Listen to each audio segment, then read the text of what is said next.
All right, IM3 classes. Today we are adding and subtracting rational expressions.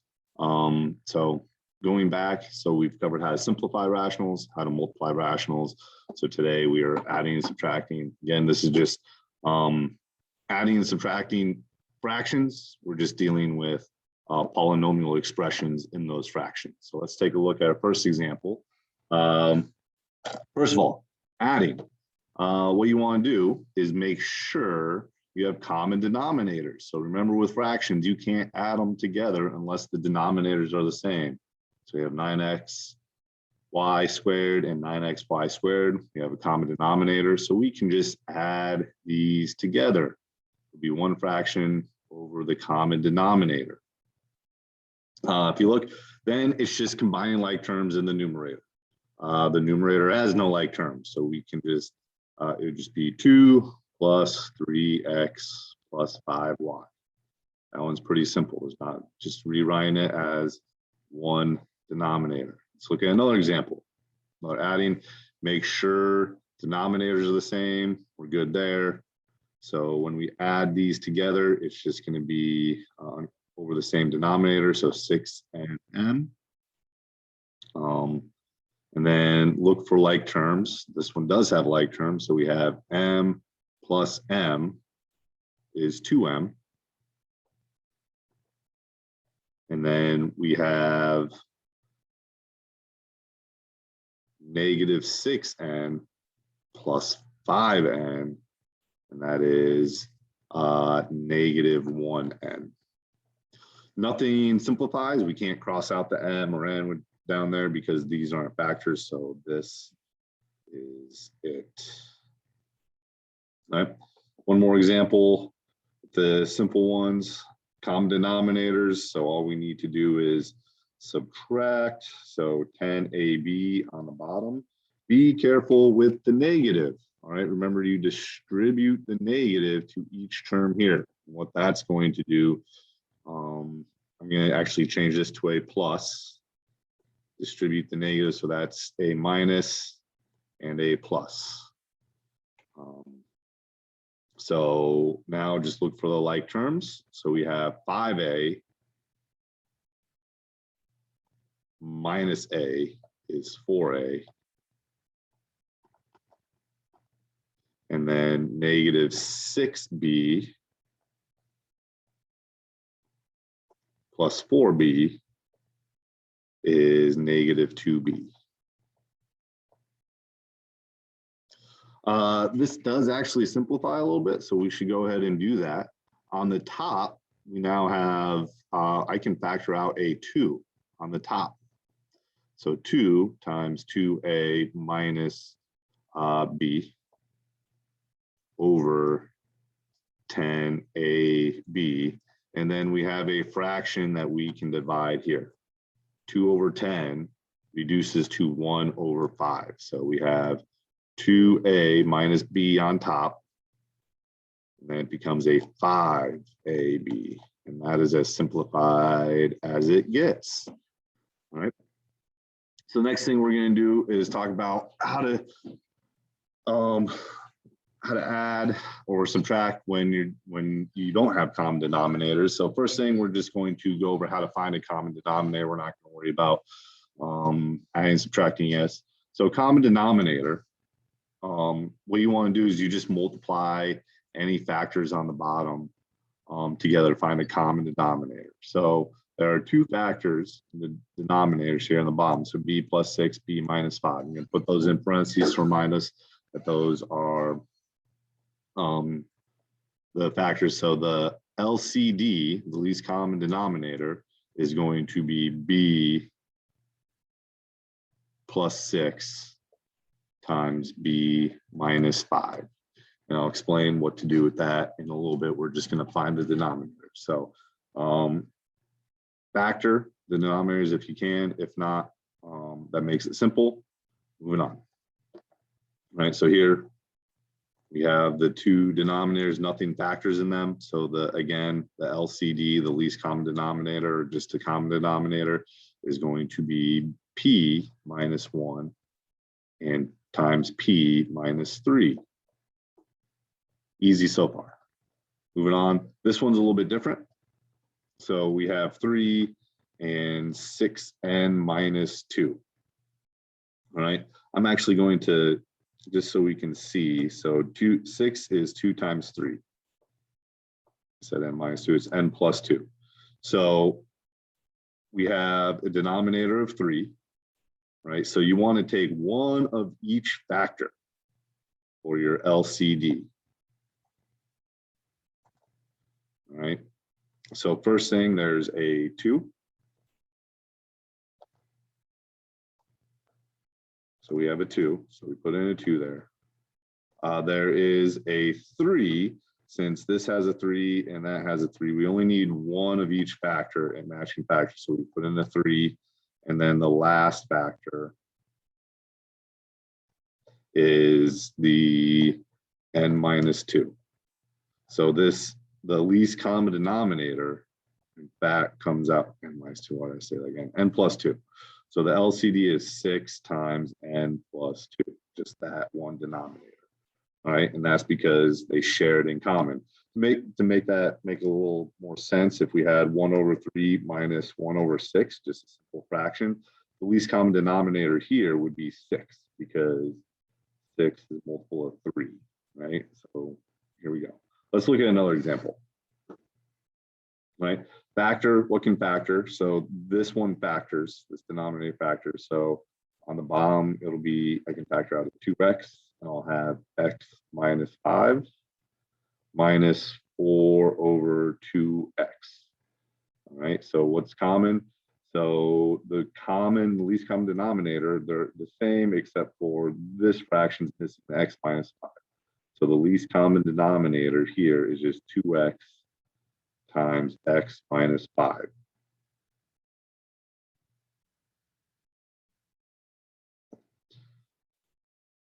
Another one here, so we'll factor this one, so I can factor out a 4p, and I get p plus 3.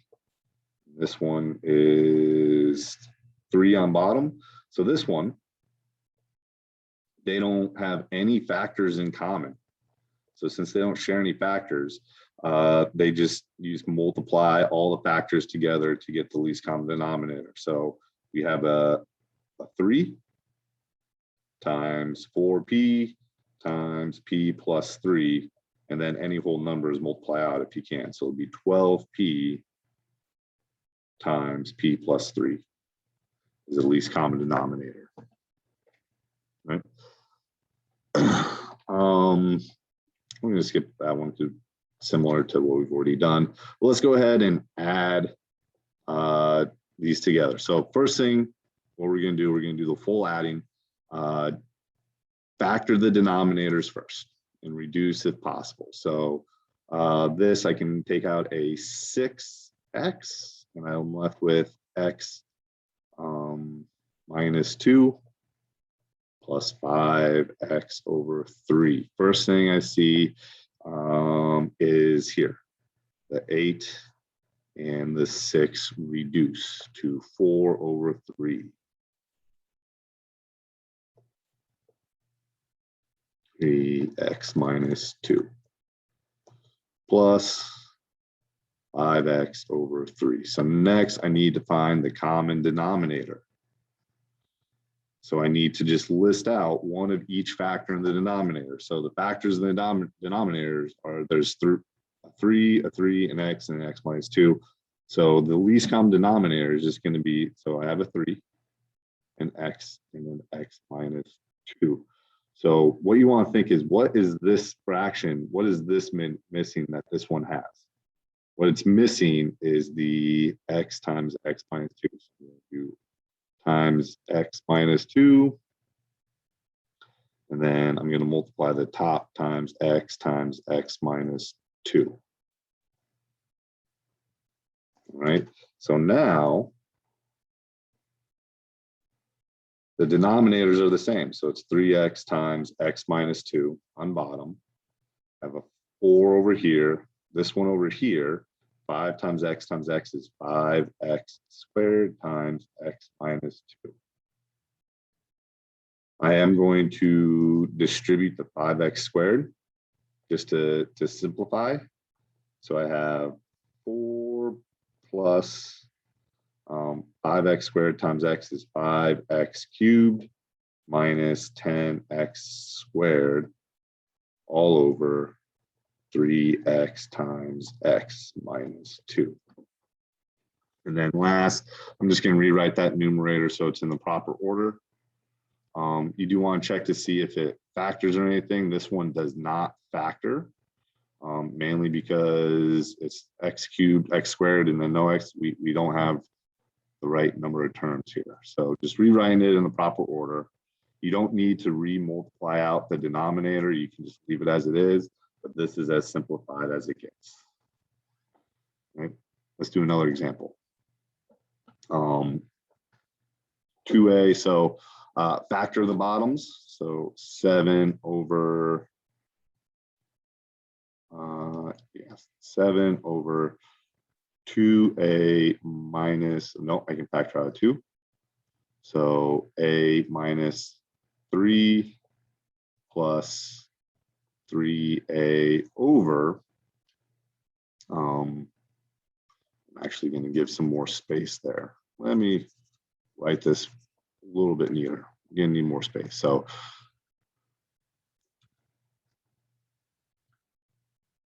seven over 2 times a minus 3 on that one plus 3a over get 2 times a minus 2. So what you want to look at these denominators to find the least common denominator is what is missing? What does this denominator have that this one doesn't? Well, they both have 2, so they have that in common. This has an a minus 3 and this has an a minus 2. So what that means is our fraction on the left needs an a minus 2. So I'm going to multiply top and bottom by a minus 2. This one needs an a minus 3. So now they each have all the factors. So they have a 2, they have an a minus 2, and they have an a minus 3. Once you're there, you need to simplify the numerators. So distribute. So the 7, you get 7a minus 14 plus distribute here 3a. So you're going to get 3a squared minus 9a all over. Going to write it nicely. 2 times a minus 2 times a minus 3. You don't need to multiply out the denominator, just keep it like that. Simplify the numerator. So 3a squared, I'm going to write in the correct order. I have a 7a minus 9a, so that's minus 16a. And then minus 14. You get 2 times a minus 2 times a minus 3. Now you need to see if anything reduces. So you do want to check to see if there's factors. So I'm going to see if the top factors. So 3 times 14 on top, that is 42. Negative 42, negative 16 on bottom. Is there anything that multiplies to 42 and has some negative 16? I'm going to have to make a list. I don't know off the top of my head. So 1 and 42, no, that's not going to add. 2 and 21, no. 3 and 14, close, but no. 4 doesn't. 6 doesn't go. Oh no, 6 and 7.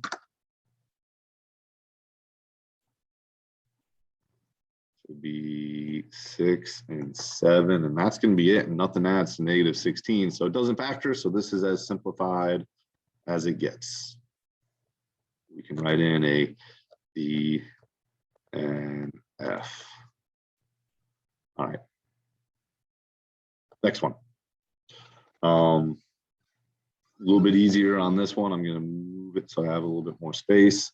The common denominator is a little bit easier to find because there's just two factors.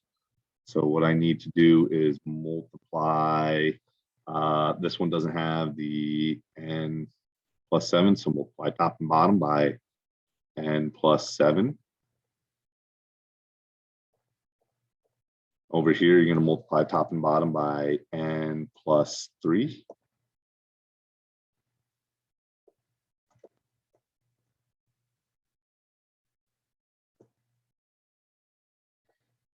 And then you do need to simplify. So this one, a little bit easier, just distribute the 2. So 2 times n is 2n. 2 times 3 is 6. Plus, distribute n. So n times n is n squared. N times 7 is 7n. And you have to distribute the 6. So 6 times n is 6n. 6 times 7 is 42.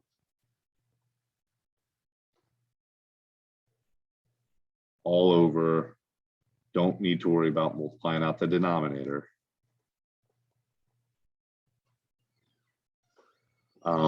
So combine like terms. On the top, there's only one, n plus 7. Or n squared, I meant to say. I don't know why I said n plus 7. But I have 2n plus 7n plus 6n. So that's 13. That's 15n.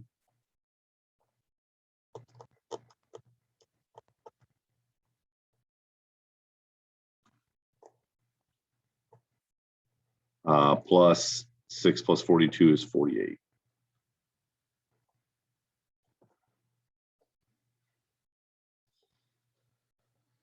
And then you have n plus 3 times n plus 7. And this 48 factors of 48 to add to 15. You can see if that factors. I'm pretty sure it does not. So 48. So it'd be 1 and 48, 9, 15, 2 and 24, 3 and 16. That's getting closer, but no. 4 and 12. That is closer, but still no. 5 and then 6 and 8. And I think those are all the pairs at multiply to 48, but none of them add to 15. So does not factor. So as simplified as it gets. All right. Let me see, find a good one, do maybe one more. No, and that's it. I think that'll be good for today. Yeah, if you need any help, just make sure you let me know, and we'll see you guys next time.